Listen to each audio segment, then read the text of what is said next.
Hello mga boss, nandito tayo ngayon sa Daang Hari sa EA Ninja Shop. Shout out sa mga veteranong mga gwapong mekaniko rito. Nandito na naman ako. Kaya tayo nandito dahil i-change oil yung ating motor. Huling change oil ko dito, ano to nasa 17,000 yung mileage. Tapos ngayon, 21,000 na. So, mga 3,000 plus na yung natatakbo. Change oil na natin.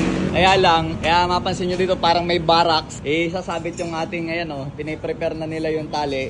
Sasabit yung ating motor dahil napansin ko kanina na may leak yung port seal dito sa harapan. Ayan, medyo basa na siya rito. Kung ikukumpara sa kabila, so yung dito sa kabila, sa bandang kaliwa, sa harapan ay basa. So andito tayo. Ayan, ipapagawa natin change oil at saka replace ng port seal sa harapan. Isang set na. Kasi pag nagpalit ka ng isa lang, baka tumago sa isang araw yung isa. Kaya pag nagpalit kayo, sabayin nyo na. Mura lang naman yung port seal nito. Kaya lang matrabaho dahil isasabit. Tama, brother? Yes. O, yan.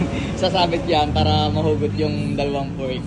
So, ang gagamitin natin lang is, siyempre, itong ating polysynthetic na shout out Kawasaki din ang ating bag. Ayan.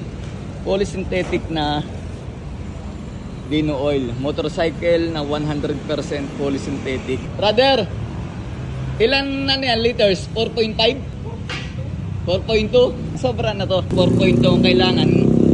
Ito ay 1 litro, 2 litro, 3 litro.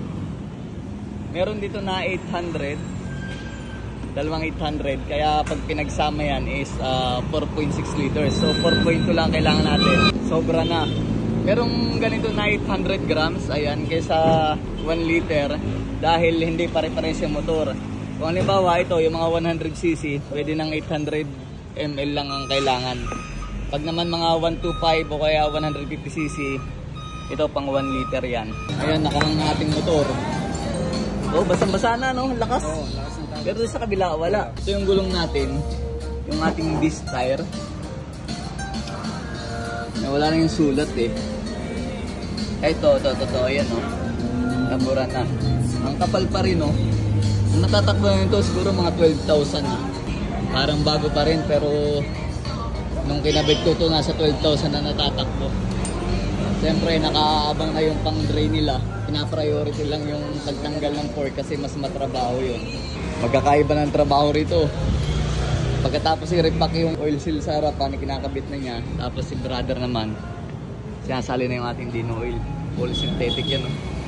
Bakit ganun? Laging yung aking polysynthetic bagay sa imbudo mo. Kahit saan ako magpunta. O, di ba? Bagay yung pares orange eh. Merong maliit dito, papagplasin lang natin. 800. 1 liter. O, di bali 3 liters plus 2,800, di 4.6. Ang kailangan lang natin ay 4.2.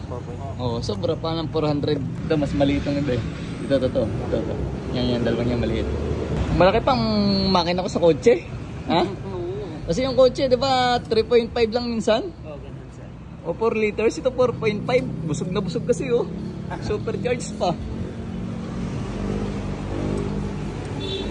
Ito ang tinatawag talagang motor na malakas. Malakas sa change oil, malakas sa gas, malakas tumakbo, malakas makina. Lahat malakas eh. O, lakas masira. Every 3,000 to change oil, no? 4. Every 4,000. Ay sakto lang pala. 17,000 yung huling change oil ko, tapos 21 ngayon. So ang balik ko dito 25 na. Ilan ang mileage niya? 21,000. 17 yung huli. Tama, 4,000 yung change.